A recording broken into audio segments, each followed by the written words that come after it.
Namaskar, this is Firstpost and you're watching Vantage with me, Palki Sharma.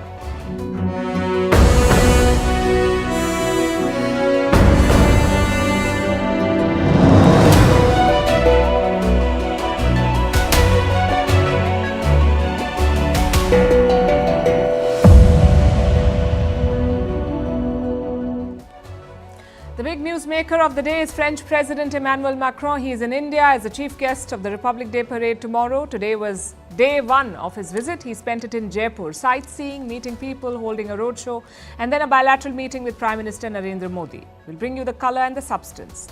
Also, why the India-France partnership is important in the global context. Middle powers shaping the emerging world order. Meanwhile, Canada, under Justin Trudeau, continues to be unbelievable. Now they're investigating India for election meddling. We're not making this up, we'll discuss. The ugly separation and impending court battles in the Sony Z Saga and how it damages brand India. Why US troops are not leaving Iraq and why Baghdad wants them to go. What a lion and a tiger were doing at an election rally in Pakistan. Why an alcohol store opening in Saudi Arabia is a very big deal. How TikTok is taking on YouTube. Why labeling a student as cheater in a national newspaper is problematic. And why the US and the UK are fighting over a cup of tea. All this and more coming up. The headlines first. China denies supplying weapons to Hamas. It's the first time that Beijing has refuted the charge. Earlier reports said Israel had proof of Hamas using Chinese weapons. Beijing has not openly taken sides in the war, but it has criticized Israel for using excessive force in Gaza. Another South Korean lawmaker assaulted. A member of the ruling party was hit on her head with a rock in Seoul. The male assailant, who was arrested, claims to be 15 years old. The attack comes just weeks after an opposition leader was stabbed in Busan. Has Myanmar sentenced 3 generals to death for surrendering a key town to the rebels? The army denies the reports. The strategic town is near China's border. Losing it was the biggest defeat for the juntas in recent months. In India, another jolt to the opposition ahead of the election. Congress leader Rahul Gandhi will hold a rally in Bihar next week, but State Chief Minister and India bloc ally Nitish Kumar is unlikely to join it. It comes a day after Bengal Chief Minister Mamata Banerjee snubbed the coalition. Turkey's central bank raises interest rates again, hiking it to 45% to fight record inflation. With local elections due in March, this is likely to be the last hike for some time. Earlier this month, its currency, the lira, hit a record low against the US dollar. A Japanese man is sentenced to death for an arson attack in 2019. The attack killed 36 people in an anime studio in Kyoto. It was Japan's deadliest crime in decades. Japan is among the few developed countries which allows capital punishment. British museums to return looted gold and silver to Ghana, but it's only a loan. There's pressure on former colonizers, Britain, France and Belgium, to return stolen artifacts. Many countries, including India, want the UK to return their treasures, like the Kohinoor. D'abord, la différence, c'est ce qui nous enrichit.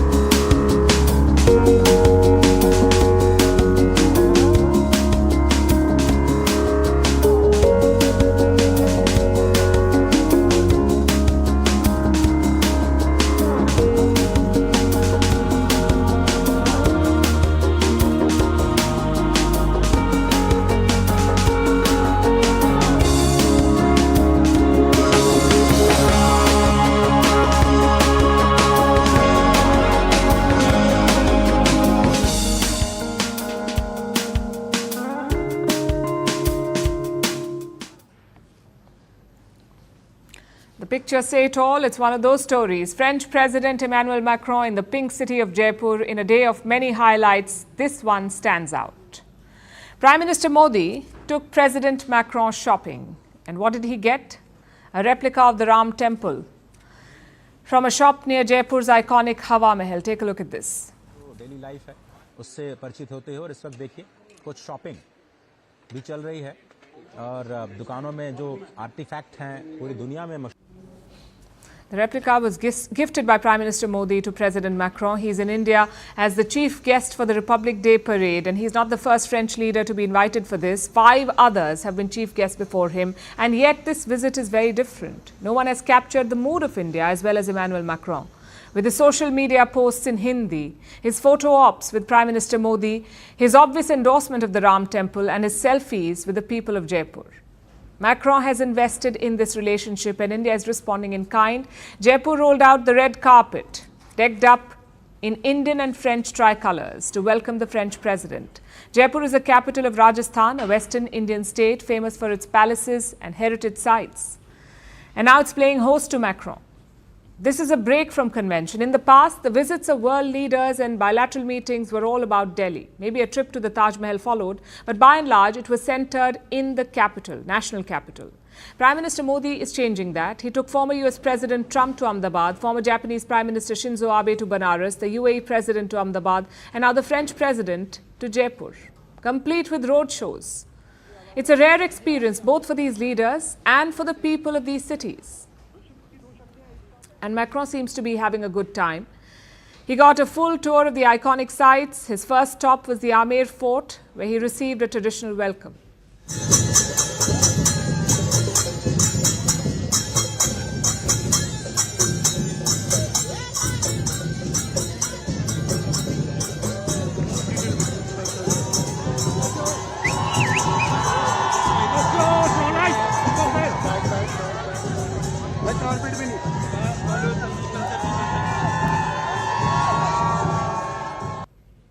India's External Affairs Minister S. Jaishankar was with him, as was the Deputy Chief Minister of Rajasthan, Princess Diya Kumari.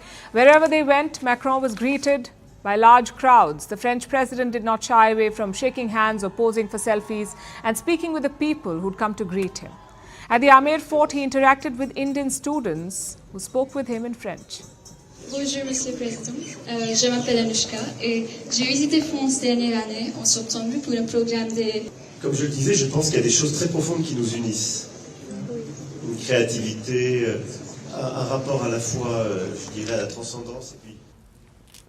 President Macron was at his charismatic best. His next stop was Jantar Mantar, an astronomical observatory and a UNESCO World Heritage Site. India's Prime Minister joined him there. The two leaders greeted each other with a bear hug, and from there they embarked on a road show, or a Shobha Yatra. This procession was not just about photo ops. It also showcased the India-France relationship. They made a stop at the Hawa Mahal, a palace located in the middle of the old city.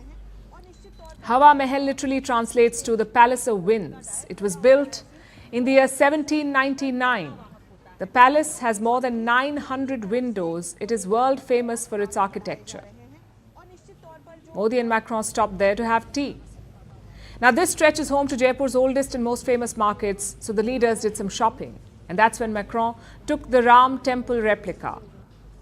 During this tour, they also discussed UPI. UPI stands for Unified Payments Interface, India's popular digital payment system.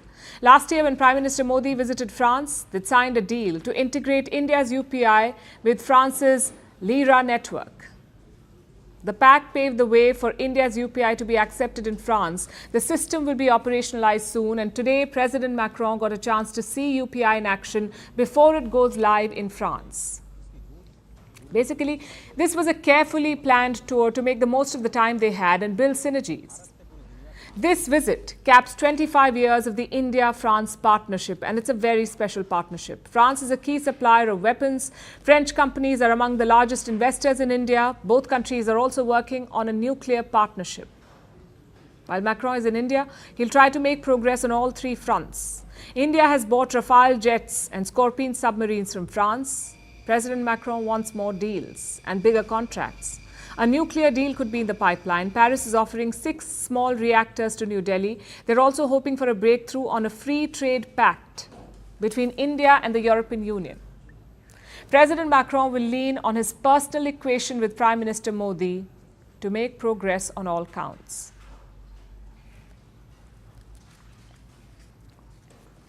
Now, let me state the obvious here. Modi and Macron have great chemistry. We've seen it many times.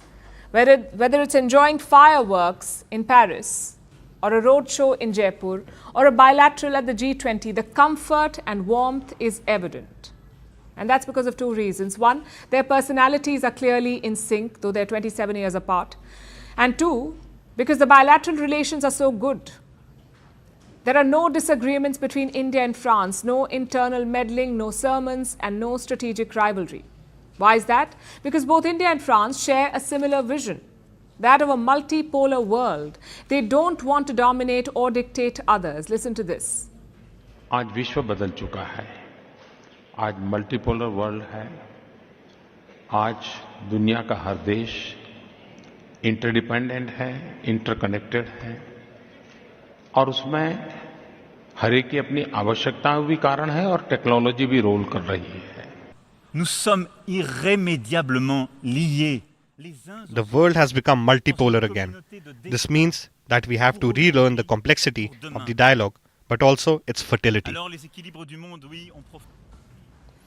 That vision is very important, especially in today's world. We've seen camp politics intensify recently. You have the likes of America and Britain on one side, Russia and China on the other. The battle lines are very clear. So is the objective: to dominate global affairs, to shape the world in their image.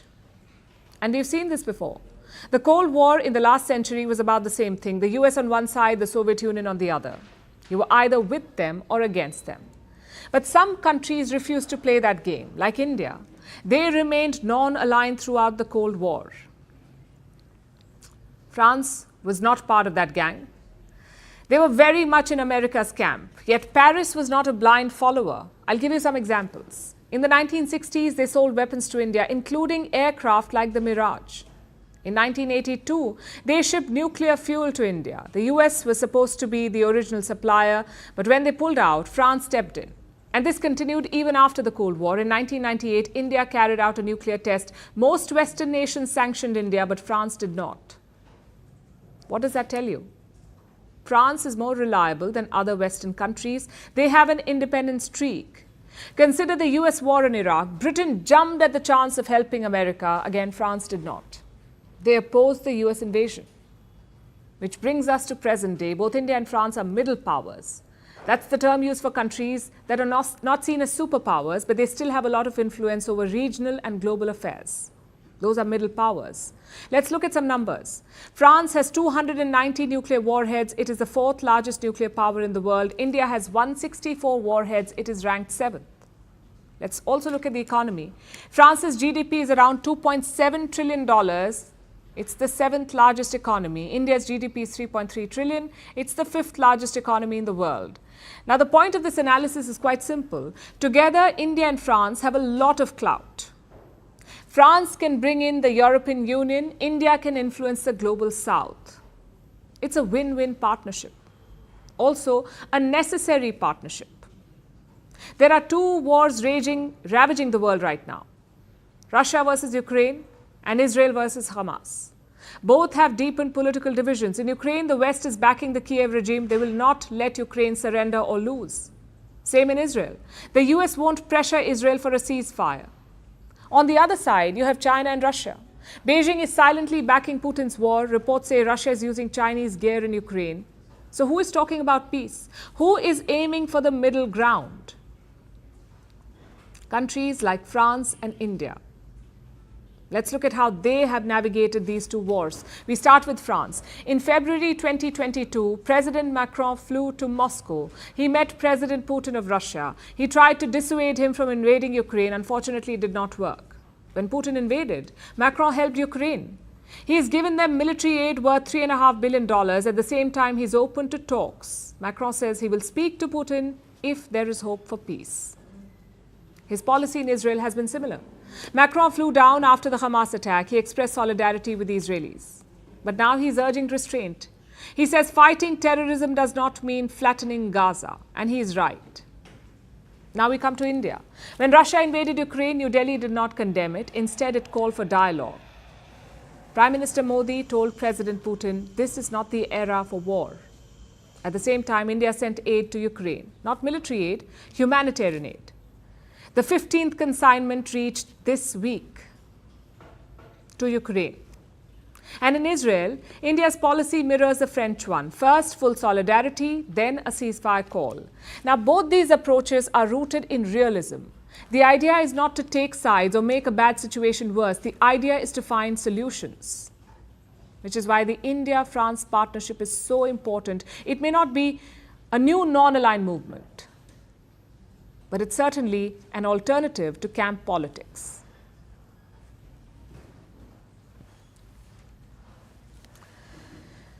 So to any leader watching, if you want to be India's friend, learn from France. If you don't, learn from Canada. Their campaign against India continues. First, Justin Trudeau accused India of a political assassination. Now he's investigating India for election meddling. And listen to the details. Trudeau had announced a public inquiry last year.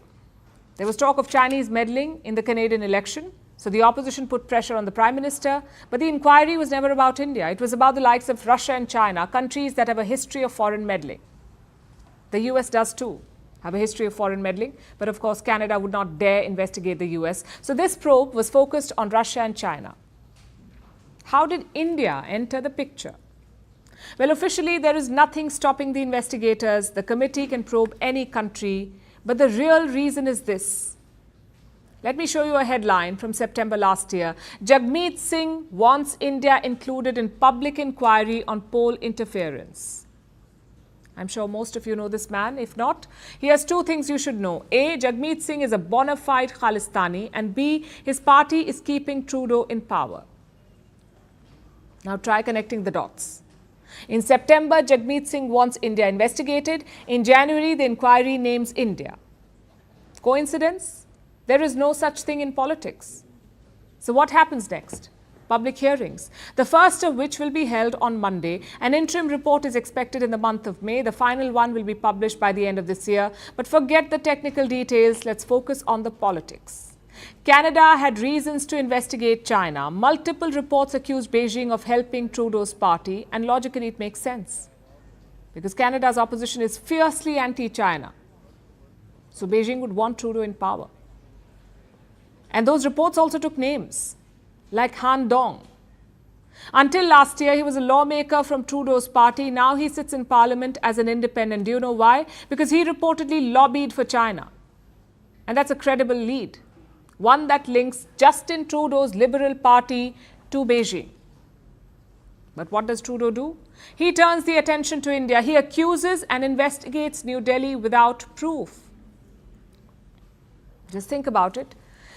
India is not China or Russia. We do not have state-sponsored hackers. We do not have shady lobbyists, nor do we have a history of meddling. So the investigation against India is political. It's about sending a message. And the end goal is quite clear, to club India with the likes of China, Russia and Iran as a country that meddles abroad, a country that targets foreign citizens, and a country that does not respect rules. But let's be clear, that is not India. If anything, it's the other way around. Indian leaders have never called for Canada to be broken up. Canadian leaders have. And that too repeatedly. India has never hosted anti-Canada referendums, but Canada has. Indians have not threatened to kill Canadian diplomats. Again, Canadians have. Yet India is meddling in Canada. It's a bit rich, isn't it? Especially coming from Justin Trudeau. This is a leader who openly comments on foreign elections, like the one in America. At the start, I mentioned the difference between France and Canada. I will show you an example now. Both Macron and Trudeau were recently asked the same question. What if Donald Trump wins the US election? This was the question. Listen to their responses. I've always had the same philosophy. I take the leaders that people give me. I did it with President Trump during his whole term, his first term, and we achieved results. We could do important things together. Mr. Trump represents a certain amount of unpredictability, but we will make sure we're pulling together and preparing for whatever eventualities. That's the difference. Macron says, we will do important things with Trump. Trudeau calls Trump unpredictable. He says he will prepare for eventualities, whatever that means. So to recap, Trudeau openly calls a US presidential candidate unpredictable, a candidate he was once caught bad-mouthing on a hot mic. He also brushes aside allegations of Chinese support, yet somehow India is being investigated. Clearly, in Trudeau land, logic does not exist.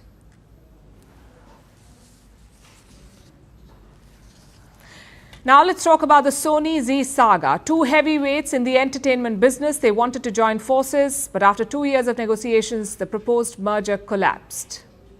And now it has become a cautionary tale of everything that's wrong with India's corporate governance. This entire saga is doing a lot of damage to brand India.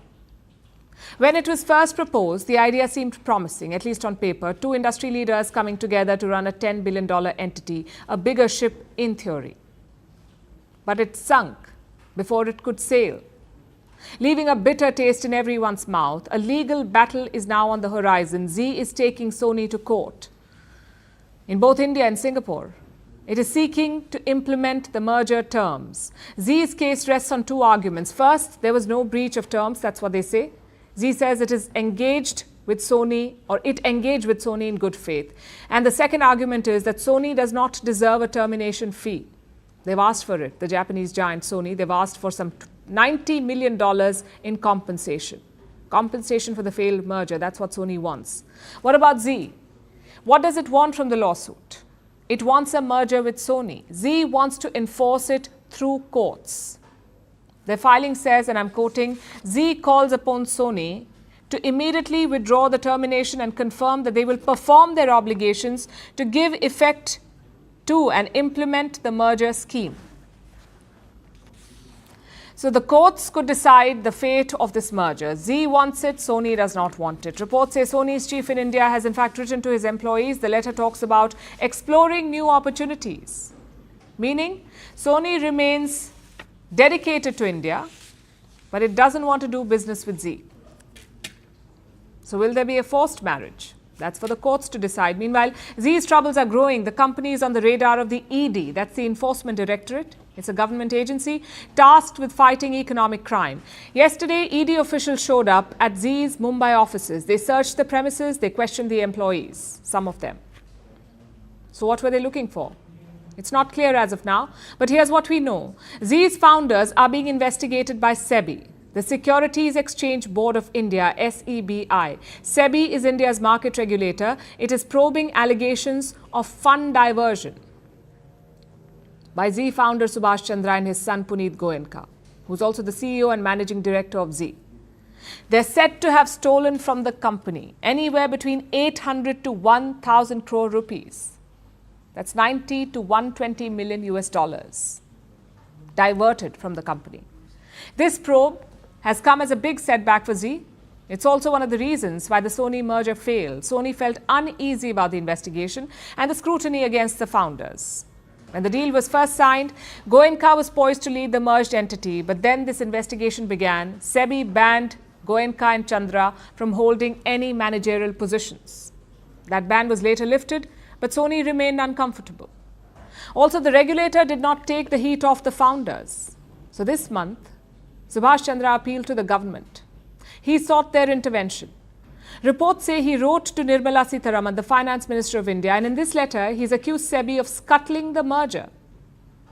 He said the regulator, and I'm quoting, the regulator was acting with a predetermined mind and that the minister should intervene to protect the minority shareholders. So he's basically trying to put SEBI in the dock. It did not work. Sony walked out and Z shares tanked. News of the merger collapse led to a mass sell-off. Shares of Z Entertainment fell by more than 30%, and now institutional investors want answers. What are institutional investors? These are large organizations. Usually they manage large pools of cash. They invest on behalf of their clients. Now, reports say they're holding discussions. They're discussing the way forward. And one of the options they're considering is this: an extraordinary general meeting where Puneet Goenka's fate could be decided. Basically, they're hinting at a forced removal.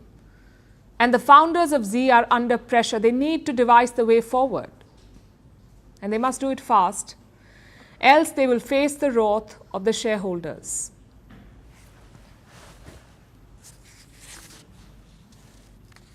Our next story is from Iraq. The West Asian nation seems to be fed up with the US, specifically American troops. Iraq wants them out. The US has about 2,500 troops in Iraq. They're part of an international coalition against the terror group ISIS. American troops have been fighting ISIS in Iraq since 2014, and they seem to have won. ISIS has been pushed back.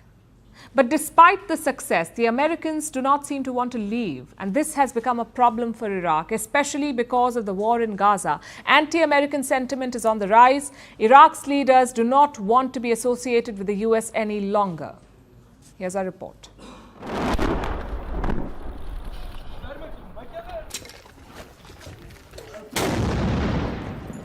The United States and Iraq are about to initiate talks over America's withdrawal from the West Asian nation, their second withdrawal this century. Their first was in 2011 after the war on Saddam Hussein. Then they came back to the nation they destroyed in 2014. But this time, it wasn't to attack. It was to defend Iraq against the terror group ISIS. Back in 2014, the Islamic State of Iraq and Syria was on the rise. They had captured swathes of territory in northern Iraq and Syria and declared their brutal caliphate in the region. All the regional governments were struggling. They asked for help, which is how the US returned to Iraq. It formed and led an international coalition against ISIS called CJTF OIR. That stands for Combined Joint Task Force Operation Inherent Resolve. The coalition had 15 combatant members, and it was led by the United States Central Command. The coalition mostly launched airstrikes against ISIS, but they were involved in ground operations as well. That's why the US had sent troops. By 2017, ISIS was crumbling. They barely controlled any territory. Then in 2019, the first ISIS caliph, Abu Bakr al-Baghdadi, was killed during a US operation. That marked the beginning of the end. A brutal killer, one who has caused so much hardship and death, has violently been eliminated. By 2021, the US had declared their combat rule complete. However, they didn't leave. They transitioned from fighters to advisors and maintained their presence in Iraq. At present, there are about 2,500 American soldiers in the country. They have been a source of friction for years. They are a political headache for Iraq's present Prime Minister, Mohammed Shia al-Sudani.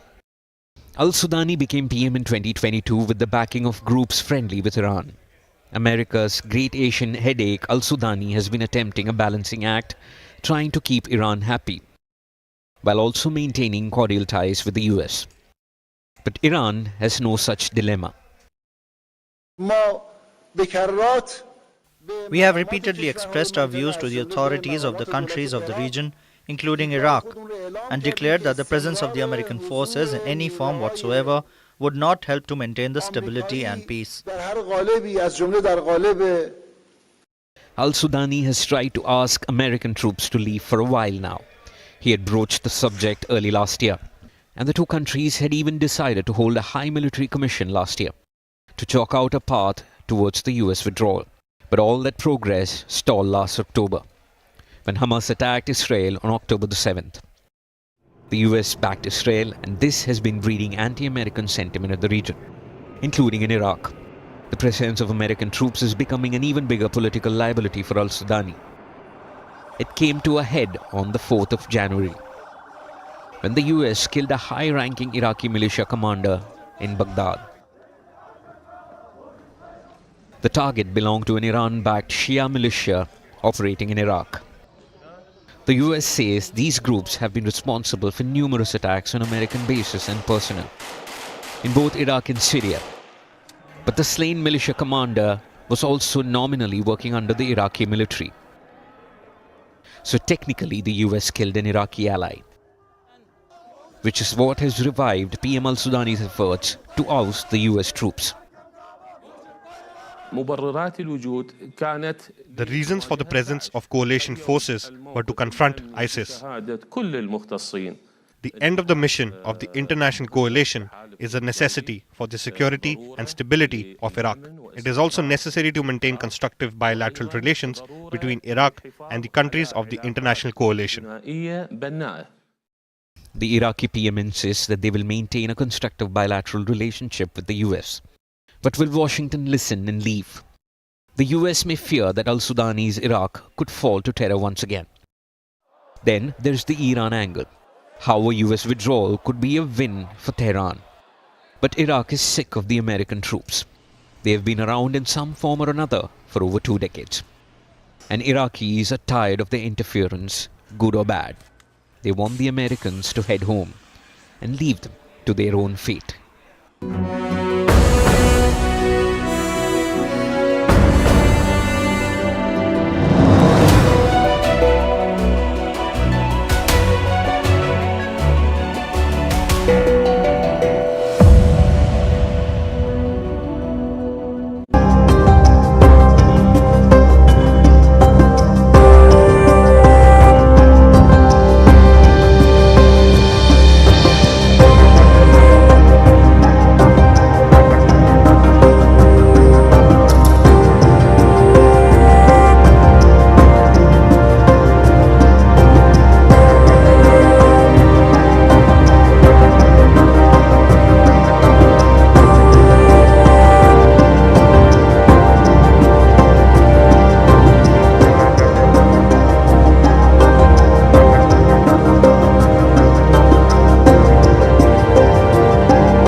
Do politicians like nicknames?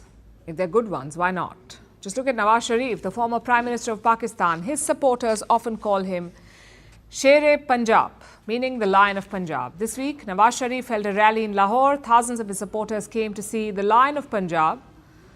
They also ended up seeing an actual lion. Take a look.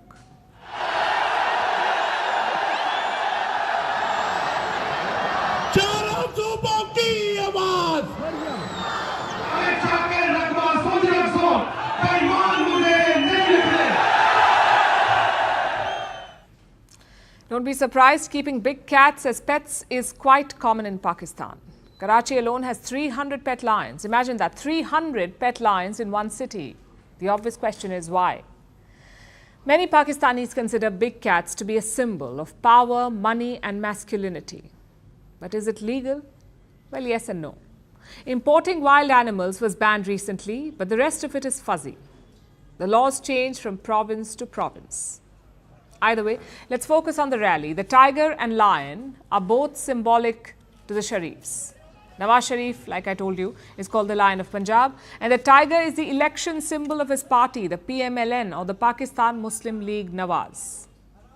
Yet, he was not happy to see the big cats. In fact, Sharif asked the lion and the tiger to be sent back. His daughter has released a statement. She says, do not bring real animals to political rallies. How about that? You've heard, do not bring sharp objects. But big cats is a first. Jokes aside, the campaigning is on in full swing. Pakistan's election day is February 8th. Just 2 weeks to go. Of course, all bets are on Nawaz Sharif. He has the army's support to be Prime Minister. But what happens after that? Reviving Pakistan's economy will not be easy. The ratings agency Fitch has released a new assessment. It says Pakistan will remain dependent on the IMF for the next few years. The IMF is the International Monetary Fund, or as Pakistanis call, the last hope. Islamabad has struck a bailout deal with the IMF. The deal is for $3 billion, out of which around $1.9 billion has been disbursed. But one bailout may not be enough. Fitch says Pakistan will need more help in the coming years, and you can see why. Pakistan's economy shrank by 0.2% in 2023. The year before, it had expanded almost 6%, so the trajectory is bad. Unemployment is also rising. It was 6.2% in 2021. It increased to 8.5% last year. Inflation is also on the same path. It was almost 30% last year. Basic commodities are becoming unaffordable, like eggs and onion. So where is the silver lining? There may not be one. Normally, elections bring certainty and direction to countries, but that's not the case in Pakistan. These elections are a plunge into the unknown. So many things can go wrong. Will Imran Khan supporters accept the results? Will foreign nations call out the rigging? Will terror groups attack on voting day? These are all major concerns. So whoever is elected or selected will have a tough time. They will face three main challenges. One is the economy. We've already discussed that. The second is domestic security. The Pakistani Taliban is on a rampage. There is talk of Islamic State making inroads. So security is vital. Terror attacks killed more than 1,500 Pakistanis last year. The toll was a 6-year high. Something needs to be done. And challenge number 3 is fixing relations with neighbors. Sharif has talked about a reset with India. But that's not his only challenge, and frankly, not even his call. Iran and Pakistan recently bombed each other. Pakistan and Afghanistan have also exchanged fire. So Islamabad has problems with all its neighbors. You cannot revive your economy like that. You need regional peace and stability. If Nawaz Sharif wins the next election, the coming election, it could be his most challenging term yet.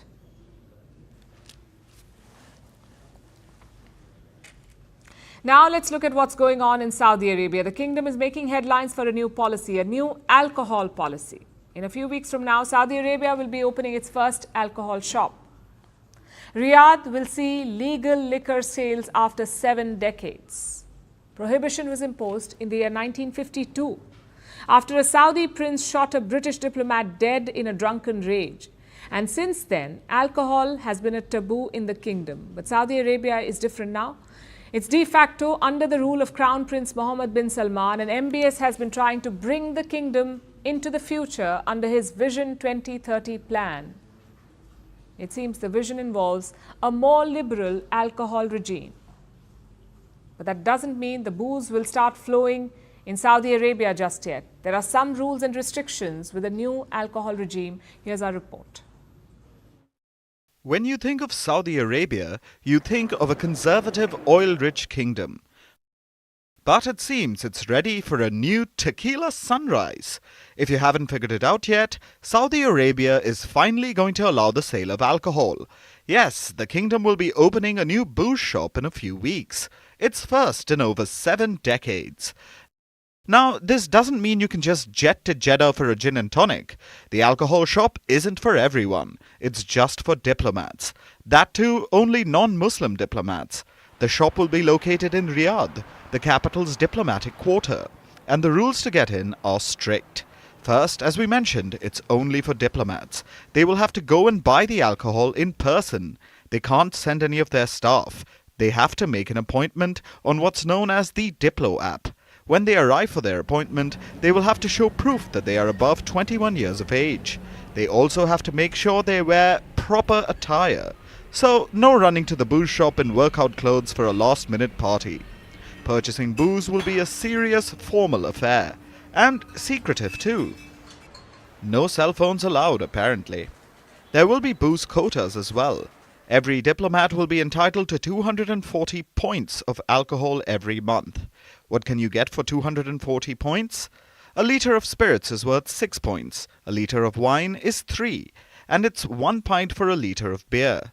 So each diplomat can buy 40 litres of whiskey or gin or whatever they like, they can get 80 litres of wine, and a whopping 240 litres of beer. It seems like more than enough for a single diplomat, at least if we ignore their families and staff.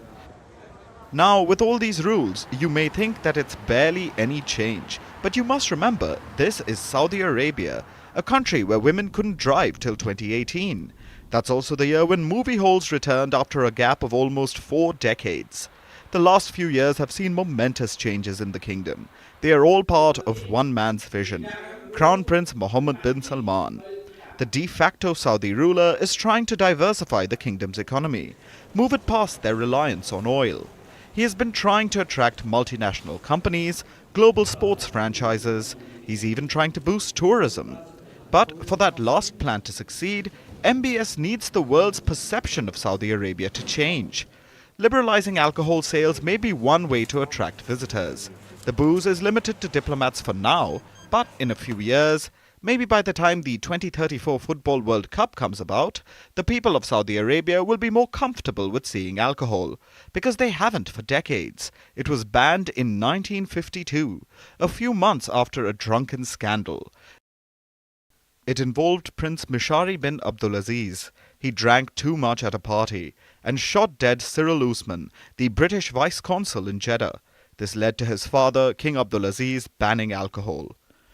By starting small, with booze limited to just the diplomats, Saudi Arabia could be laying the groundwork and setting the stage for its rise as a future tourism hotspot.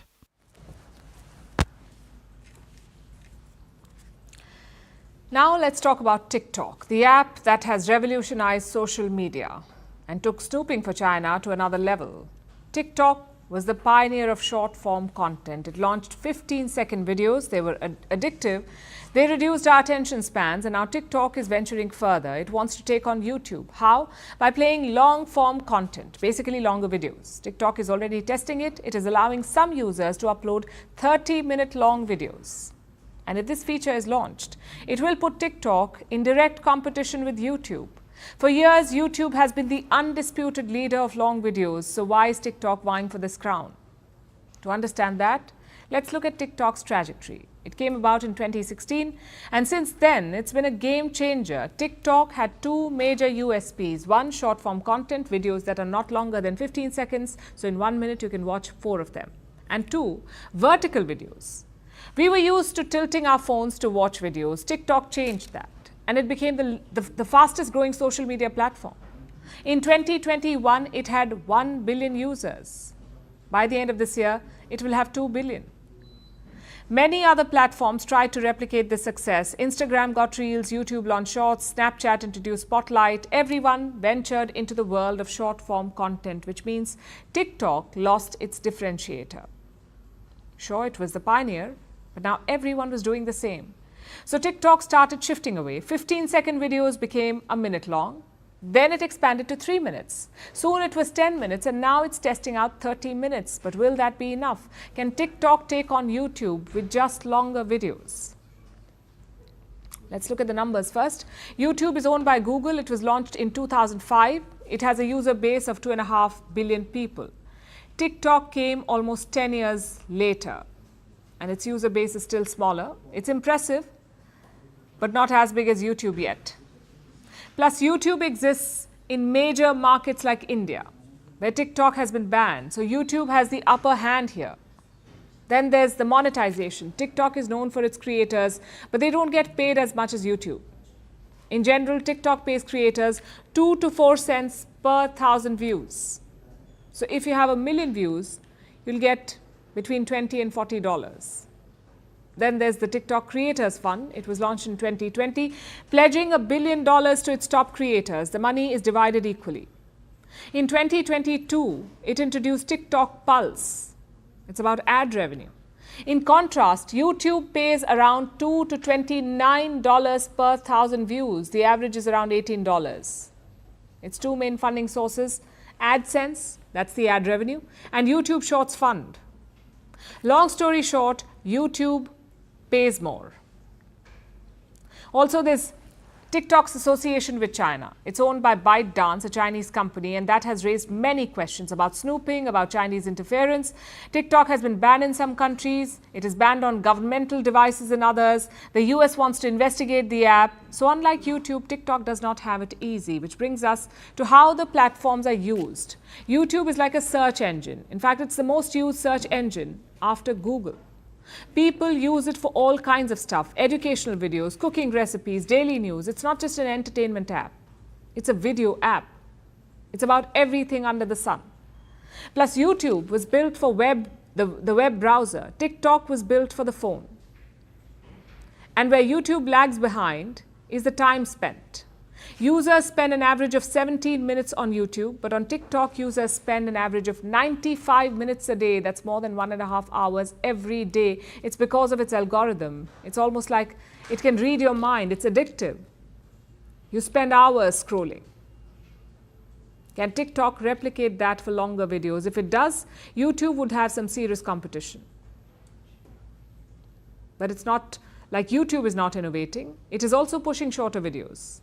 When you open the app, the first thing you see are shorts.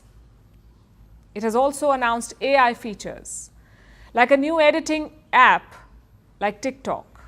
So the lines are blurring really. It's no longer about a niche, it's about who does it better.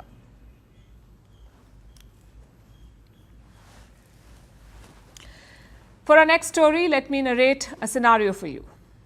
You're caught cheating in a test. You're worried your parents will find out, so you run away from home. 3 days later, you're found. You finally return to safety. And what's the first thing you see? A newspaper headline that says you ran away because you cheated. Can you imagine the trauma? It happened to a 12-year-old boy. He ran away from his coaching center in the city of Bengaluru. 72 hours later, he was found in Hyderabad. His parents are ecstatic, but the matter has not ended there. Speculation continues on why he ran away. Headlines keep reflecting it. It is unnecessary and dangerous. Our next report tells you why. It was a Sunday morning. 12-year-old Parinav had gone to his coaching class. It was located in the Indian city of Bengaluru. At around 11 a.m., he left the center. No one saw him after that. Soon a frantic search began. His parents took to social media. They asked for help. Parinav was found 3 days later in Hyderabad, a city located 570 kilometers from Bengaluru. So how did Parinav get there? He boarded a bus from Bengaluru that took him to Mysuru. From Mysuru, he took a train to Chennai, and then he travelled to Hyderabad. How did he pay for the tickets? Parinav had around 100 rupees on him. He also had some Parker pens. He sold them for his expenses. When he reached Hyderabad, he took the metro. That's where he was spotted. A passenger identified him and he was stopped. So Parinav has been found. His parents are happy. All is well. Hi everyone. My son is found in Hyderabad Metro Nampalli station. He is safe. Now we are going to pick him from Hyderabad. Thank you so much for your support. Yet the speculations refuse to die. Why did Parinav flee? That's the big question, and reports suggest it's because he cheated. There was an exam at his coaching center. He was caught cheating in that. He was worried about his parents finding out. So he fled. And the headlines are on steroids.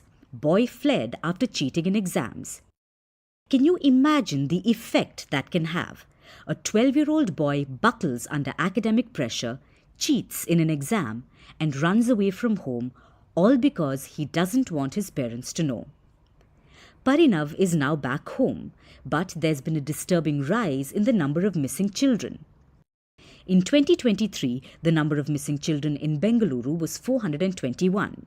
In 2021, it was 314. So that's a 34% jump. Why is that? Experts blame a lot of factors, but mostly it's academic pressure. The pressure to get good marks, and if you don't, there are consequences that you have to deal with. There's bullying, there's parental pressure, the fear of getting scolded repeatedly. All of that has an impact on a child. They often lose confidence in themselves. They feel dejected. That can lead to anxiety and depression. So how can this be solved? Doctors say the need of the hour is open communication. Schools often cause stress. It leaves children anxious. They withdraw from their daily lives. Then there's social media. Increased use triggers the need for validation, and children can go to any lengths to get it. A home is a child's safe haven. It should never be a place of insecurity. Issues like this need a sensitive approach. Communicate with your child. A few bad marks is not the end of the world. There are far worse things that could happen, like your child going missing.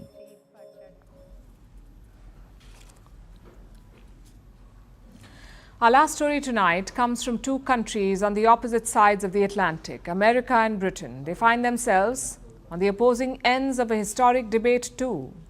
A storm in a teacup, quite literally. Because this debate is over tea. And it is causing quite the stir, especially in the UK, all thanks to a scientist some 5,000 kilometers away in America, chemistry professor Michelle Frankel. She recently released a book on tea in which she said the humble cup of tea could be improved, and she suggested that a pinch of salt would help. In case you missed it, I will repeat. She says you should put actual salt in your tea. Why? Because salt contains sodium and it would make the tea less bitter. That's the theory. And that's not all. She also advises that you vigorously squeeze the tea bag while steeping tea. Now she's paying a steep price for her ideas. She has left the Brits at a boiling point. You see, the British are tea-loving creatures, even though it's not their drink. Tea first arrived in Britain from China in the 1650s, but they're quite attached to it, like they are to many other things that are not theirs. Plus, they give themselves credit. The British believe they have perfected the art of making tea. And now they're the third largest tea drinking nation in the world after Turkey and Ireland. 84% of the UK population drinks tea every day. The UK drinks about 100 million cups of tea per day. The beverage is practically a cultural institution in the UK. So when America, the country that famously threw British tea overboard in 1773, tells them how to make tea and asks them to add salt, they don't take it well. The Brits are appalled. And their headlines say it all. The brewing controversy has prompted a diplomatic intervention from the US. They've issued what they call an important statement. The US has issued the statement saying, and I will quote, "The unthinkable notion of adding salt to Britain's national drink is not official United States policy and never will be. Tea is the elixir of camaraderie. We cannot stand idly by as such an outrageous proposal threatens the very foundation of our special relationship." This made everyone happy. The aggressive headlines say it all. But America could not resist stirring up some trouble as usual. They added that Americans would continue making tea in the microwave, and the British government disagreed wholeheartedly. After all, this is not the first time the Americans have trolled Britain. One time, the British even called on their military to clarify their point. So far, no war has been declared over tea, but this bizarre incident makes one thing quite clear. People take their food very seriously. Just take celebrity chef Gordon Ramsay. He loves making idiot sandwiches. Take the Italians, for instance. Just Google Italians mad at food. That's what you type, Italians mad at food, and you'll see what I'm talking about. An influencer actually took up this challenge. He sat at an Italian restaurant cutting spaghetti. The staff was so bothered, they told him off. In another case, he drank wine with ice. They took his glass away. But not just Italy. Food is a big deal in many other countries, especially the traditional cuisine, like in Japan, China, France, India, Spain, and many others, because food is not just about sustenance. It's a part of our culture. And if someone questions it, people won't go down without a fight or kick up a tempest in a teapot.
And now it's time for Vantage Shots, images that tell the story. In South Korea, a new viral trend of deep frying toothpicks raises concerns.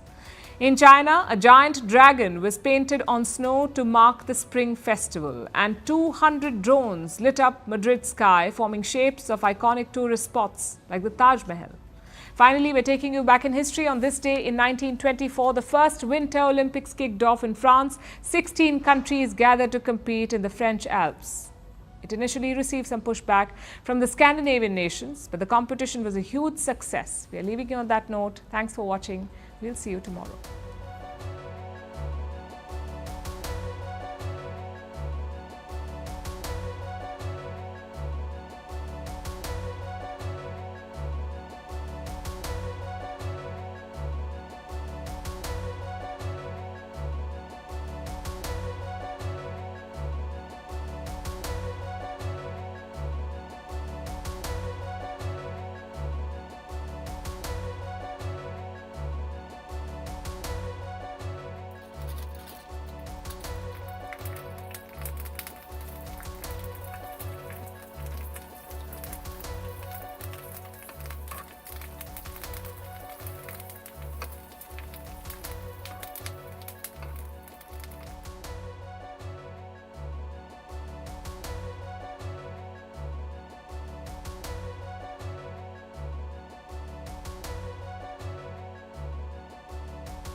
This is a big update in the Gyanvapi case. Now the Hindu side has got a certified copy of the archaeological survey report.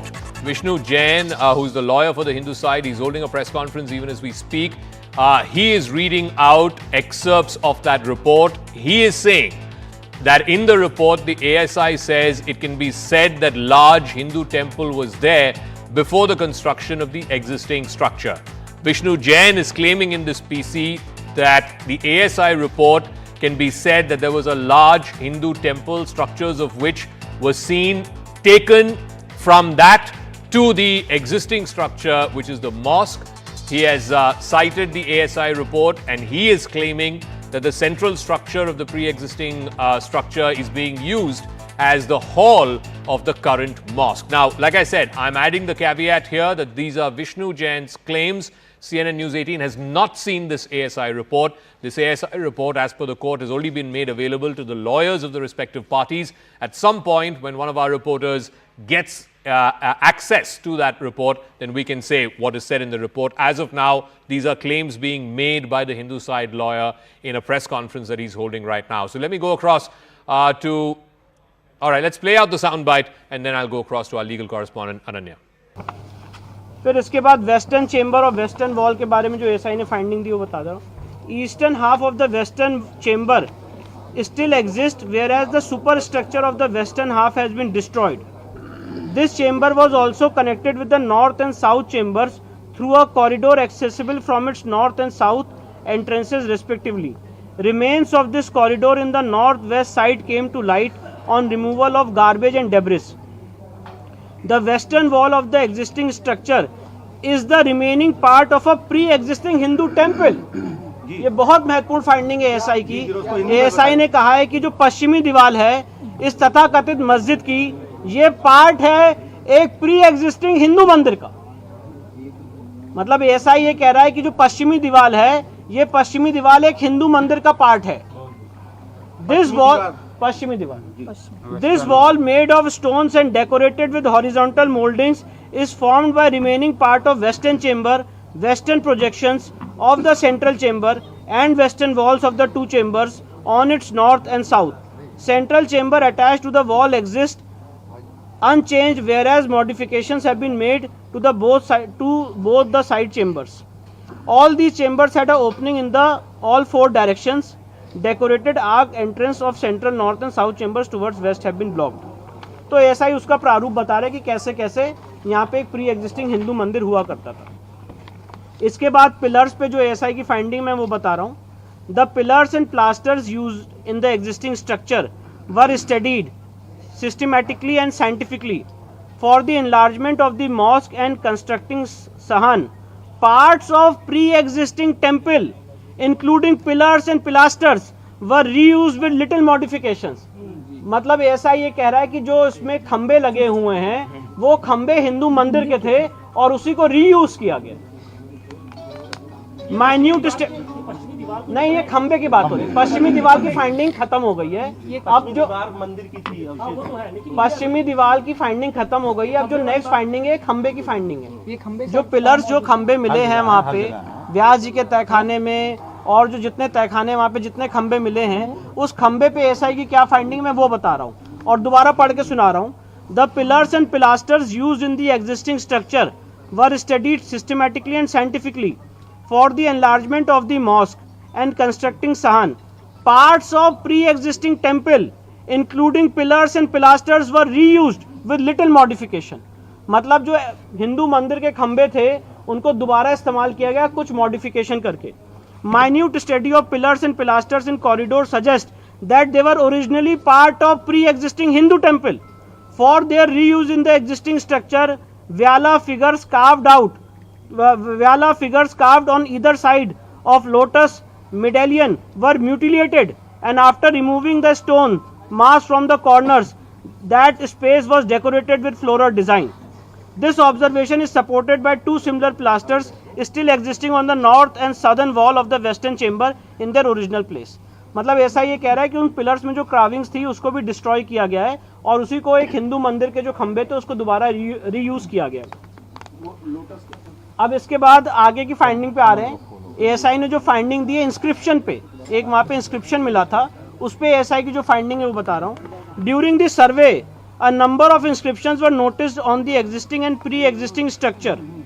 A total of 34 inscriptions were recorded during the present survey and 32 stampages were taken. These are in fact inscriptions on the stone of pre-existing Hindu temple which have been reused during the construction repair of the existing structure. मतलब ऐसा ये कह रहा है कि वहाँ पे जो इंस्क्रिप्शंस मिले हैं उसमें से 32 ऐसी जगहें हैं और टोटल 34 ऐसे इंस्क्रिप्शन हैं जो प्री एग्जिस्टिंग हिंदू टेंपल के थे। Let me go across to Ananya Bhatnagar, our legal correspondent. Like I said, the caveat again front and center. These are claims being made by the Hindu side, by the lawyer Vishnu Shankar Jain. He, of course, has access to the ASI report. CNN News 18 does not. So, Ananya Bhatnagar, what else has Vishnu Jain said as per this ASI report? Well, definitely, Zaga, after the ASI report was accessed by Vishnu Shankar Jain, he claims to be reading that report in Varanasi while he is holding a press conference there. And very, very categorically, he's reading out the findings of that report, as he says. And very, very clearly, he says that there existed a temple is what the ASI has found. In fact, not only the central dome, but the pillars were actually reused to build that particular mosque. The pillars had inscriptions, and in fact, almost 34 inscriptions were found in that 92-day survey that was carried out by the Archaeological Survey of India. Very, very clearly and categorically, Vishnu Shankar Jain reading those conclusions of that particular report. However, we still do not have a copy of this, so I don't, akin to it what he's trying to say. But as he he claims that he's reading down that particular report. Very, very clearly, he says that the ASI has found out in its 92-day survey that there existed a temple before the mosque was actually built. Not only that, he goes on to detail down as to what was found in that 92-day survey by the Archaeological Survey of India, which was tasked to carry out this humongous exercise, except for the Wazukhana area. I remind my viewers very, very clearly and categorically that, it was not the Wazukhana area that was covered. And apart from that, all the areas were covered, and the pillars have revealed that, they were existing pillars of a Hindu temple.